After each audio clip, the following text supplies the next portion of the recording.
Hello everyone, how are you doing? This is MD Tech here with another quick tutorial. In today's tutorial I'm going to show you guys how to delete saved passwords in your Google Chrome web browser. So this should hopefully be a pretty straightforward tutorial today. And without further ado, let's jump right into it. So we're going to begin by opening up the Google Chrome web browser if it's not already open. And you want to open up the menu, so go up to near the top right and left click on the menu icon. And then go down and left click on settings.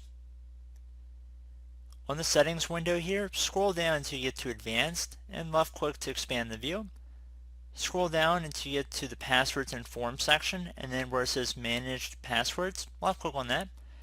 Now to turn passwords off altogether, just toggle this position to the off spot. So just see where it says off by toggling this oval to the off position.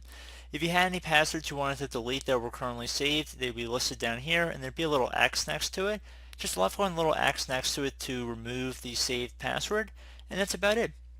So I do hope this brief tutorial was able to help you guys out, and as always thank you for watching, and I look forward to catching you all in the next tutorial. Goodbye.